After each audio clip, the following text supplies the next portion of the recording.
Hi, and welcome back to Perception Paradox. My name is Javila and I'm your host. And today we are diving into the topic of sales. I am talking to an old friend of mine, Simon, who is originally from Ireland.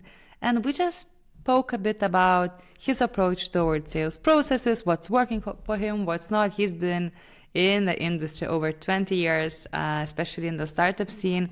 He's been working with so many different projects, and lately he's been part of a talent pool.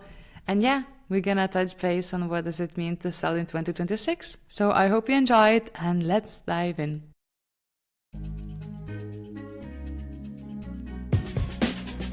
Real people, real stories, and real challenges that break the status quo. I'm your host, Javila, and welcome to Perception Paradox.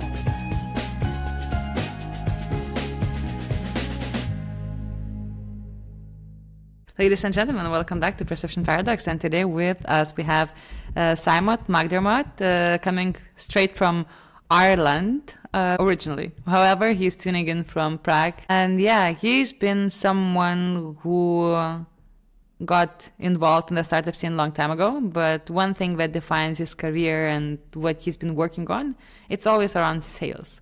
Selling, building systems, structures, and it seems like he's been through different cycles of sales and different structures. Right now we have lots of technology coming in, especially with AI and all of the changes with CRM tools. So Simon, welcome to Perception Paradox podcast. Good to have you here.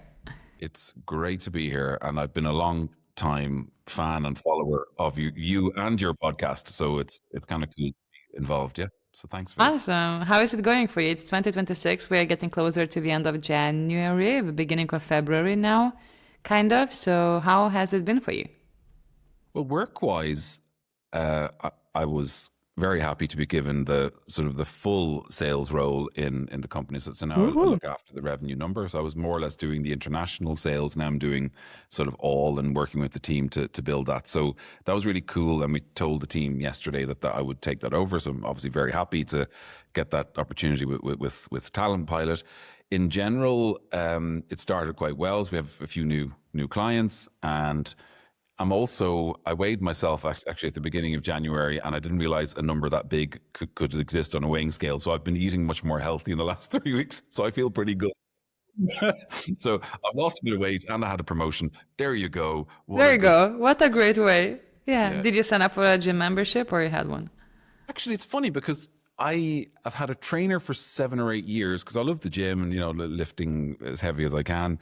And I had a minor falling out with my trainer. So I've got now a gym subscription where I'm doing it myself. And it's really funny. You'd imagine it's pretty straightforward, lift the things.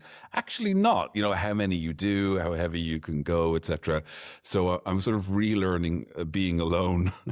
But I suspect by about the beginning of March, the trainer will be back. Okay, great. I'm going to sync on that and check on you then. Please do, yeah. Amazing. All right. So thanks for joining today, the podcast. And I've been having this idea in mind for quite some time because sales is crucial. And even though the technology is changing, the nature of business doesn't change. Well, we want to sell, we want to solve problems. And every time we catch up with you, and we've known each other for quite a long time now, it's always something, oh yeah, there are some leads, I'm kind of closing the sales, closing. It's always about those kind of numbers. So can you walk us through how does the day of someone who's been in sales for so long look like, and how do you approach your work? I think okay. Let me get down to it. So I've been around for 25 years selling since I joined Intel and Cisco back in the early days of my career. And I've been in startups for 20 years.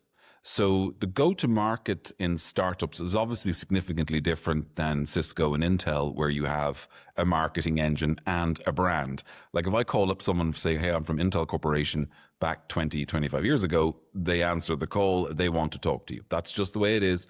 Now with younger companies, they don't know you. And as I was saying today, you get tremendously used to rejection in sales. It's like something just it now falls off your back. Now you do remember certain kinds of rejection, or someone who said they would call you and they didn't. So, there is that kind of like little, you can move on, but you won't totally forget. But you basically have to go forward in a world where there's a lot of rejection. Now, in terms of how I go about my job, it depends a lot on the responsibility I have. So if I'm building a team, then obviously I'm looking at hiring people who will do parts of that go-to-market for us. Often, though, I'm an individual contributor. So I would start off where I'm the only, say, commercial person other than the CEO and, say, a product guy. And there, you're really kind of hands-on, trying to see, where the company is in terms of, their product market fit and their identification of who those ideal customers are. So you have to start off somewhere. Like, I'm a big believer in, like, I don't know how else to do it, but like building narratives that explain, okay, these are the customers we think will want to buy from us. And we go and we test that narrative with numbers and, resources, and we come back quite quickly and go yes or no. And I've had some great situations where for like even 9 months or 10 months, you're banging at doors and it's not working. You find out you're missing a key feature or a key thing that the competitors have. You make that change and all of a sudden it changes. And as people will say, when you have product market fit. So it's like it feels like in the inboundness of it, the sort of the relaxed posture of your customers. So all of these things are dependent and they can shift. Now, I've had a wonderful journey in sales and with startups, and I've had lots of failures. And this is partly to do with working for companies who have a couple of $100,000 in sales. They've not really got a product market fit. They may have had a few network sales. So what you're learning from there is there are things that you can really influence and there are things that you cannot. So from my, say, day-to-day basis, I go, what can I influence here? So I'm quite big on pushing on numbers. So what are the, what would we consider a good amount of meetings to have with who we think are our core customers, and count against that and see what the results are and the impact, and making shifts on that. And what I've learned about myself is I need the responsibility, though. I need to own it. Otherwise, I feel somehow disconnected. So when I get the ownership, I can then do it. And in those cases, then I will work with the team and see it very much as in these young companies with 5 to 20 employees. When they say it's a team sport, it really is. If you don't have a founder or a CEO who's in front of the customers, who says, yeah, I want to build product, I mean, that's gonna fail. I mean, it's just. I see it so often. It's like it works so rarely. But you also need people who have go-to-market skills, because it's a learned skill. There's negotiating aspects to it. There's a feeling you have within customers about who might be a block, who will actually ghost you in the future. Imagine you're looking at people going, this person may ghost me just because of the way they act. And so how can you negotiate around that? Like, which other people do you need to work with? So you're building it that way. So it's a lot about understanding the human nature and our behavioral patterns and kind of profiles of humans. It is. It really, really is. I mean, it's an incredible people job. So you're like, you don't have to be wildly extrovert to do the job. That's not true. You can be many brilliant introverts, salespeople, but you have to like people to some degree, and you have to like meeting people, and you have to like being out there, and you have to like selling a story. You have to like telling stories. You have to like adding value to your customers. And this is where the great salespeople keep showing up. I consider myself, Juvila, a very good sales guy. I've never thought of myself as the people who are, say, on these go-to-market podcasts talking about how they grew something from 1 million to 15 trillion or whatever. But I've been in here closing deals with big brands for 20 years. And through that process, you learn that if you stop learning, then you really are, going to fall off the cliff quickly. And to be very precise about that, that means how you use the CRM, how you use frameworks like Medic or Medpic or Spiced or whatever to actually work actively in that. And now how you use AI to do the work. And as a more experienced salesperson, I'm with a group called Pavilion. And Pavilion is like a go-to-market network. And there's a course right now on AI in GTM. And 500 of us came onto that course 2 days ago. where we're discussing how to use those tools in an effective way to actually just get, qualification work done, get through more customer discovery, and then of course the outreach, how you actually go about that. And you can see from it's about 5% of the whole network on one course at 1 hour, how important it is for everyone now to get that tech stack correct. And I'm learning about it. And I have to say, Tom, our CEO, is pushing me in that direction, because he's as our company sells AI for recruiters and for HR, we gotta walk the walk. Yeah. 100%. So what are right now tools that you are going to integrate into your sales process and the team's work, and in 2026? Because obviously the way you are selling and the way you're doing your job has changed, and I assume that lots of things became faster when it comes to listing and especially spotting the right people to talk to. So how does it help to do your job? Where do you save time, and what practically do you improve? And since you've got more time, how do you reallocate it? So for me, it's potentially thrilling, because some of the things that I was so terrible at are now becoming things the AI just does. So that, for example, Great. Writing the basis of a contract or whatever, just plug that into ChatGPT and it does it for you. And of course, you are reviewing that yourself, but it's just speedily putting it into templates that are, they add little value to the customer, just so long as they're in a proper order, and then you're building that narrative around. So for those things, I would use ChatGPT, obviously, but Claude is just going to destroy that in the next months, I think, in terms of its use for analytics and narrative development in sales. And I've seen it already. I was testing it the last week, how good it could be at building a pipeline summary and using obviously data that you input there. More specifically, I was there at the beginning where the Salesforce.com was when it was like $6 per license or something. Oof. A month. It was nothing. So we were testing it, going, why is it so cheap? And with people from Salesforce trying to call us to sell, I'm like, geez, man, we're spending like €560 a year. But of course, they saw the bigger picture. So I went through that Salesforce period. Okay, yes, it's important to keep CRM updated and follow a flow so you can report.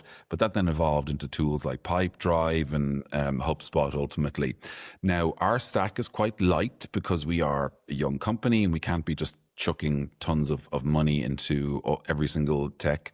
So we pulled out of, say, Ample Market, which would have been enrichment and outreach technology. And now we have Attio for our CRM. So Attio, TTIO, is a very simplistic but also very powerful tool that you can really build up your understanding of your sales pipeline and also the marketing automations connected to it. And we're using a tool which I'm not sure how familiar people will be with this. I think it's a French startup called Topo, Topo. It means top of the funnel. And it's basically an AI SDR that you build a narrative for what you're trying to reach, who you're trying to reach, and then it will actually go out and look for leads in that. So that's taking the place of tasks that SDRs did in the past. And what I'd noticed from colleagues who've now all left Talentpilot, they were having almost zero success with their own phones and stuff. And they did have some success. It wasn't enough to really justify their role, that they could do a much better job elsewhere where there might be sort of more solid pipeline. So we're using that and we're getting some small successes from Topo now, but my sense is that that's going to take 2 or 3 months. And especially around AI, you need to look at it from a 3 to 6 month perspective to really test it properly and go back and forward and acknowledge all these kind of like parallel processes that you're developing, because eventually they'll just be one, but AI friendly approach, then you have an old school approach, and then you kind of go, okay, now the AI will just do this part, and this is where the human, the person, the taste maker gets involved and changes the story, changes the narrative, responds to the interested prospects. So that's Attio on the CRM side, and then Topo on the side of side of the AI SDR.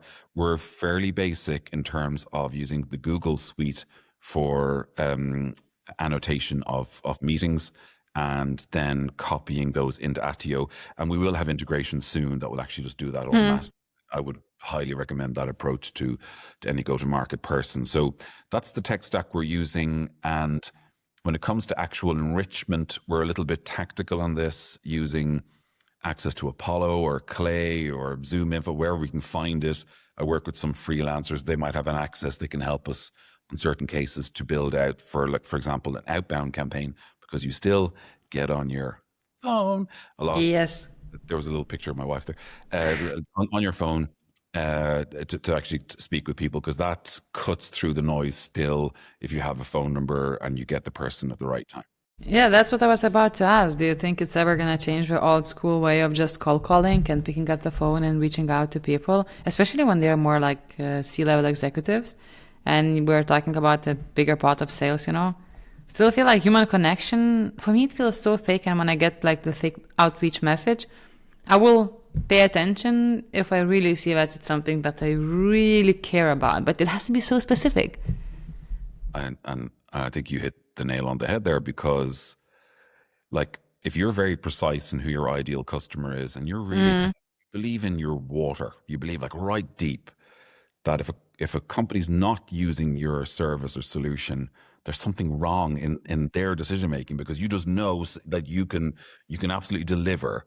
Then there's a sort of confidence that runs through your team, that they can get on the phone or meet someone at an event and say, look, we just have something that will save you $1 million a year, and it'll only cost you 50K, or so if you have these kind of, maybe it's very simplistic, but and I think that's one of the games in sales, is actually looking for where you have that non-competitive moment where you're just kind of going into a space and it seems like you're the only company delivering that particular thing at a particular time. And that, of course, can blow up, like in the AI world, with companies like, I'm not even going to mention them because everyone knows them. The companies that have grown really fast because of the AI wave, they're really leveraging that. And that they're using a lot of product-led growth, or PLG. People just sign up themselves. Credit card, but later on they still have to have guys like me doing the enterprise sales, to tell the story, find who's relevant politically. And it's just like having seen examples like with Supernova, where we went from just not being able to sell to all of a sudden a pipeline filled with a couple of $1 million of interested customers. It's really about the timing and your product that really matter, and then the salespeople are there to make sure you take advantage of that, negotiate properly, do good deals, that kind of thing. Nice. So, Simon, you've been in the startup scene and in the different roles and ecosystem for over 20 years, and you've seen it all from the old school selling to products being regular SaaS, then SaaS with AI, and then kind of a transition of our technology and innovation. So what do you still enjoy the most about your work and showing up every day? When I enjoy showing up every day, this is like, when I'm enjoying it, I'm doing deals. You're a deal maker. I swear to God, Intel, my title was deal maker. They actually used the deal maker. So I like to make deals, and I wonder sometimes why I went into startups, where it can be hard to do deals, because you're actually, working through a lot of uncertainty with products that may not have adoption, but I still love doing deals. Like, I learned, Jivile, that I like money. Yes, okay, I like money, and I like more money is better than less money, etc. I think I'm more interested in wealth, though, which for me is different, because a startup can give you access to real wealth if you get it right. And that's what I've always been interested by. That's why I'm in startups, because, I'm a corporate guy. I could have just stuck with Intel and Cisco and made very nice money, and I would have been very, very happy. But I wanted something. Actually, that's a lie. I would not have been happy. I would always try this. So for me, it's like, if I'm doing deals and I can see a path with the young company, the startup, the scale up, where I can be a part of it, like, in terms of the contribution I make, my presence there as a leader, and also having equity, to be completely frank, that's what really motivates me. Like that me doing stuff where I get, all of a sudden a part of my brain starts to work about connections and networks and just calls. I don't care. Like, I'll burn through anything. Now, like everyone, I've had things happen to me that I wish they hadn't happened, or a startup adventure ends quicker than I thought, or, all these kind of things. Yeah. That's the learning. So you want to be learning. You want to be with a leader who you believe in. and then you want to do deals. And I think that they're the things that get me out of bed with that kind of like extra, or more honestly, get me out of bed when I'm feeling a bit low, because clickety click, tap dance. Those days we all have them, but mostly it's normal, dark outside, up you get. They get you out of bed, they get you on the phone call, they get like I have a color code for my customer meetings. It's purple, and I love a calendar just full of purple. I love it. Because this is why if I'm talking to customers, I'm doing my job because I know how to sell. Yeah. Guys like me have been sticking in sales. We know how to sell just to some extent. So, but you don't do that unless you're talking with customers. So when the customer meetings go down, then I start to, the sweat, dripping down, so I get worried. Well, then you hit the gym and deal with your sadness and rejection. So Schwarzenegger says it's the world is black and white before you go to the gym, and it's in color when you leave. So I see this this too. The best gym sessions are the ones where you get there feeling low and you just leave feeling, God, I'm so glad I did that. So I do that, and staying physically fit. I don't need to go up and tell you how old I am, Julia, but I'm I'm one of the older guys still in the AI sales world, and I still love it, and I'm still awesome for that space. So you need to stay physically fit, and I had a sister who's in more like NGO world, but she runs it, and I'm saying, look, you need to look at your career like Federer, Roger Federer. He stuck around longer, extra 2-3 years, because he trained differently. He took more breaks. He missed some tournaments. So sometimes you got to find that gap as you get older. Like you can't do the exact same thing, but you have to have the same energy. You can't just go, no, I'm old, I have no energy. You're gone. Yeah. Yep. Well, that's a finger topic for another time. So before we close, 2026 sales, new technology. If someone who's just launching their product and underdog founders who are doing everything at the same time, how would you approach a new go-to-market, let's say B2B, in current landscape?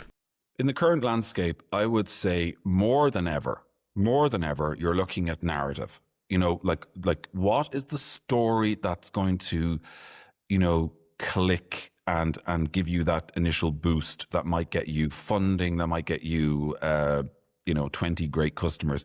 Narrative, push back, focus as much as you can. Now, part of that is a fake message, because of course you're going to test lots of things. You're going to, so maybe your focus is, we're going to test a lot of things, but there's these 10 things we're going to test and measure it and see what the impact is. That's not change. It's maybe got even more important, because with the AI parts, you get lots of support around things, boring, drudgery work that can be done by the AI around, say, prospecting, outreach, ICP, like research, analyzing data, pipeline, all done by the AI.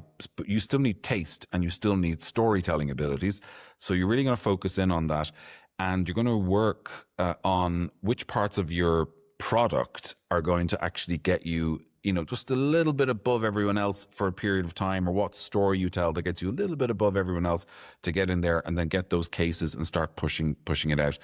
I can't answer the question really precisely, because some of these platforms are perfect with PLG, meaning product-led growth. The credit card on the website. Oh, yeah. Like 11 Labs, so $300 million business already. A lot of it's PLG. They have an enterprise team, obviously, but they found it initially with PLG. And then some are like so complicated they need more like enterprise sales or channel or partners. But that's like almost like an afterthought. You're looking at your product and you're looking at the story that will resonate. And also, what location you might want. And it might be a city, not a country. Like, I'm going to focus on Stockholm at first, and then I'm going to focus on London, or I'm going to focus maybe a country, say Czech Republic, where I'm based. So you're building it from there, and you're looking at resources you have, and we used to call it, back in the old days, we call it like, what stunts can we do? Now it's just growth experiments, or whatever you want to call them, or hacks. Yeah. But treat those seriously. And, how much resources, I had a chat with our marketing person today regarding how we can leverage Tom's enigmatic personality to, highlight both as a company, as a place to work and a place to, get great services, how we can use him. What stunts can we do? How can we put I love it. I love it. It's way more fun, the stunts. Okay, Simon, we're getting closer to the end. We have a tradition in this podcast to leave the listeners with a thought to ponder. What would be your thought to share? My thought to share in what way? Sorry, I have to ask. To ponder for people who would just listen to our episode and continue their day. So it's up to you. You're a narrator. Yeah, no, I love telling stories. To ponder, it would be great if we could all spend more time trying to figure out what genuinely motivates us actually. Now, when I say that, you're always looking at, where you're from, what opportunities you have, and what you can realistically do. But if you look closely, and I think I'm also leveraging some stuff I've heard from some of your guests, it's about really believing in the messages that your body is telling you. Like, for example, I love podcasting, I love communications, and I love talking to people. So I should do those kind of things when I'm selling and, leverage that as much as possible. And just not always try and be brilliant at the things I'm never going to be brilliant at. And I wish if I could go back to me 20 years, I might have done something slightly different. And I might have made some better decisions if I'd been a little bit more honest with myself as to what I was good at and what I was really interested by. Yeah. Now, you still have to stick at things, of course. You still have to test things out. But often, and this is especially true in startups, especially your own startups, you get fired. You don't leave. You don't leave your own fucking startup. You get fired. That's when you leave. Now, that's the way it should happen because you started that thing. It's your baby. So in a way, you give it the persistence that it requires. You just wait until eventually you're pushed out. Either you're exhausted or someone actually pushes you out. But if you're closer and listening to actually what motivates you, like really come to writing it down week by week, whatever, you will make much better decisions. And look, I'm not as rich as some as my friends, but my God, I don't want their life. I just don't want, I want this one. You're the one I got. And because that as a measure is just not the thing that works for me. But when I have the wealth, I'll bring you out for dinner, no doubt, and we can talk about it, and I'll be very happy. But really, just enjoy the bloody journey. All right, what a way to end this episode. Simon, thank you so much for jumping on this episode and sharing your lots of years of experience within sales and not only life as well and ecosystem. And yeah, ladies and gentlemen, it was Simon McDermott, and I hope you enjoyed the episode and see you next week.